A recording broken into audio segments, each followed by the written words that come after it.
Hello to my fellow travelers. Thank you so much for joining me. It's been a while. I think my last video I was talking about cardiac rhythms, and you know what? I think I forgot to mention the P wave and the junctional rhythm can be inverted. It's either not there or it's inverted. I don't know if I said that, but listen, it feels good to be back. What I want to talk about today is completely different. I want to talk about internal contracts at your hospital. Internal contracts. I don't know if you've heard of them. I don't know if your facility offers them, but listen, a lot of these facilities are offering travelers and staff and their staff contracts, great paying contracts that you can get a hold of. Now listen to this. My facility, I was overhearing. I was eavesdropping at work, and I found out. Now this is in Florida, and as you know, Florida rates are some of the worst. Florida pays in sunshine, right? Not in money. Everyone keeps saying the cost of living is cheaper, but let me tell you, it's not. I just came from Publix. We just went grocery shopping, my husband and I, and there's two of us, and we eat healthy, so when you eat healthy, food is a little more expensive, unfortunately. We spent $224 for the week, okay, on groceries for two people. The cost of living is in my eyes not any less expensive than it is up north or out west or whatever. So Florida rates suck. They notoriously suck. They have sucked. They were, I guess, good during the pandemic, but now they're kind of evening out, and they're not that great. Probably some of the lowest in the nation. But I overheard that my facility has internal contracts that are offering travelers $83 an hour with a $1,500 a week stipend, tax-free, right? That's a pretty good deal for Florida. I know a lot of people argue that travel nurses should be making $100 an hour, and I agree with you.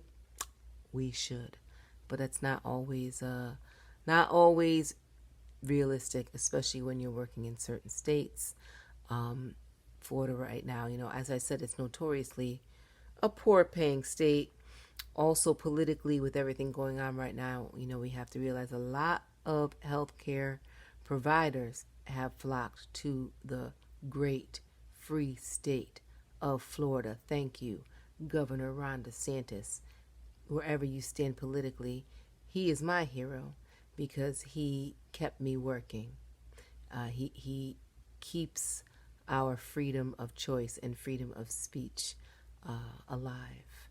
So for nurses like myself, for your coworkers like myself, states like Florida, I believe Texas can be a little shady.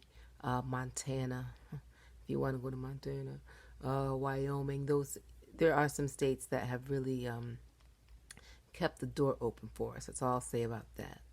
And we appreciate that. So I'm happy to be here. I am not making that much money. I'll be honest. At that rate, $83 an hour plus the $1,500 stipend, that's like $4,700 a week, roundabout.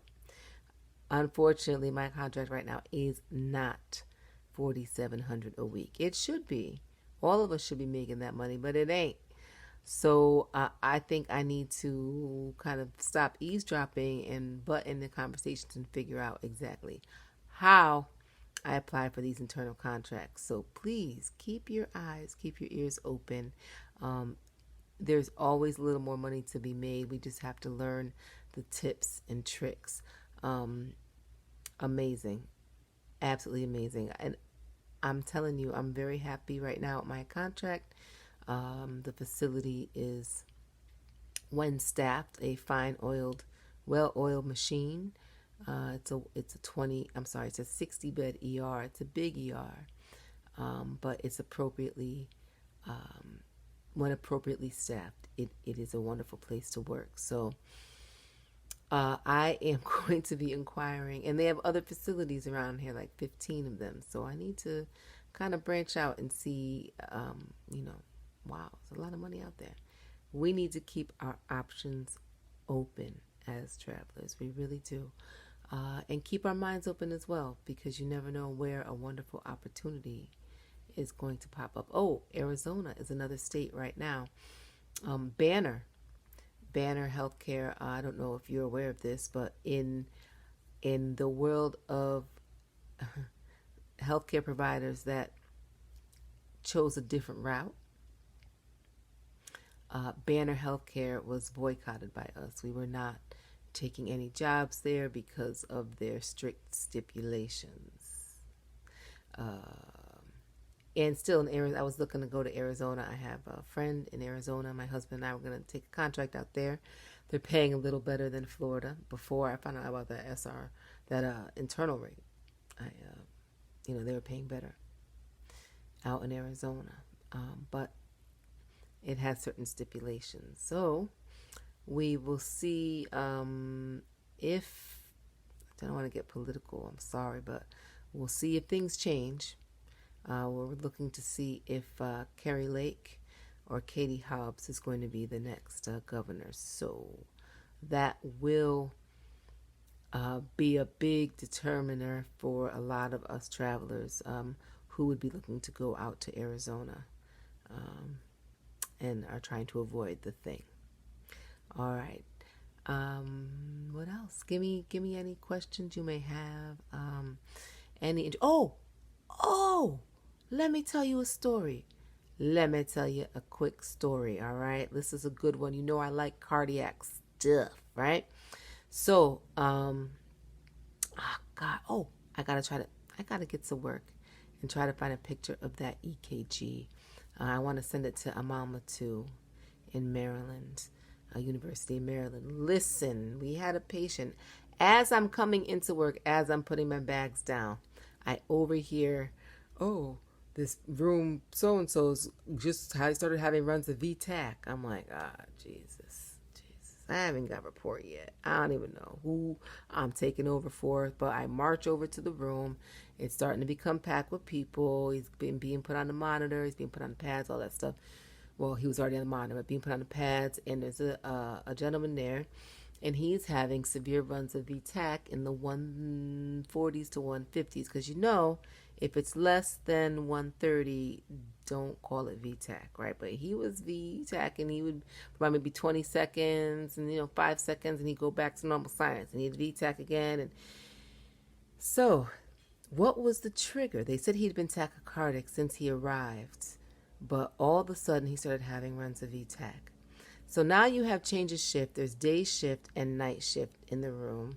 Nurses, as a team, which was beautiful. There was, lots of nurses, lots of help in the room. We're all, getting the second lines, drawing up meds. Pharmacies there 24/7 helping us draw up meds and stuff. It's like I said, it's a well-oiled machine. Your pharmacist is there drawing up your meds and handing you your Solumed draw to put. It's beautiful. So they had just placed an NG tube. This man had not a full obstruction, but he has partial small bowel obstruction. And they had just placed an NG tube. And after the tube was placed and checked with auscultation, right, to be in the right place, this man started having runs of V-Tac. So the doctor, as soon as this happened, called for a stat chest x-ray, right, to make sure that the tube's in place, even though by auscultation they had verified it. But we all know we need a chest x-ray, right? So, night shift comes in, and we're, I don't want to say we're cowboys, but we're like, well, pull the tube.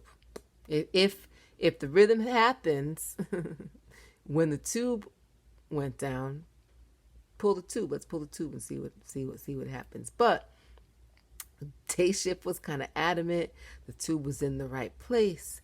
Oh, we're getting gastric return. Look, we're getting gastric return. The tube's in the right place. Chest x-ray came.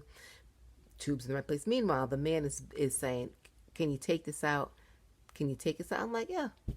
I'm just ready. I'm ready to take this thing out. I don't know what we're playing around for. Night shift starting to get a little aggravated. We're doing amnio bolus, amnio drips, mag, the whole nine we're throwing at this guy. And finally, the doctor gave me the okay. I turned off that suction. I told him to take a deep breath and blow it out. And it felt so good for all of us in that room when that tube came out. And let me tell you, it took about 5-6 minutes, maybe 7 minutes. His rhythm, it was just less and less runs of VTAC until it was gone. About maybe 6 to 7 minutes later, he was in a sinus tach. I think I said normal sinus before, but he was definitely tachycardic, still maybe in the 120s.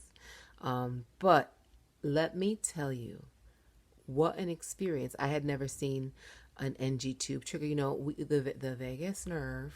We're looking at these people like there's things. We have nerve endings. We're all different. Everyone's anatomy is different.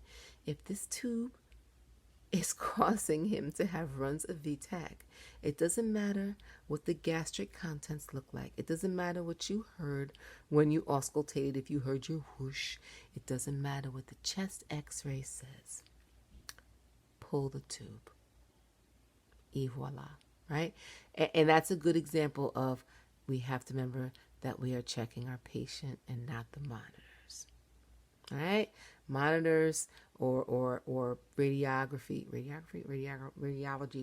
chest X-rays can say one thing. SATs can say one thing. But if your patient looks another, you have to treat the patient, right? Felt good to advocate for him and for us to really beg that doctor, just let us pull the tube. And yeah, it was wonderful for all of us, especially the patient. He was very happy to be rid of that. Not only was it uncomfortable for him, but he was very scared. He kept saying, am I dying? Am I dying? You got enough people in here. Am I dying? He was very, very nervous. He could tell we were all very nervous for him, because he looked like at any second he was going to code. And I was like, I will be hot damned if my patient codes over an NG tube that we just could have pulled. Right? All right. Listen, thank you so much for joining me. I am going to try to go back. I remember his name. I'm going to try to go back and pull his EKG and snap a picture of it and send a HIPAA proof photo to a mama too, because I think it's a very interesting story. Sometimes, we can let our egos get in the way of things, when really we got to just do what's best for the patient. All right. Thank you so much for joining, and have a wonderful day. Ask questions, talk amongst yourselves. Ask me anything you want to ask. I'm about halfway through. No, maybe this is week 5, I think, into this assignment. Week 5. So we'll see what happens. Will I be staying here? I don't know. How much they gonna pay? And then I might stay.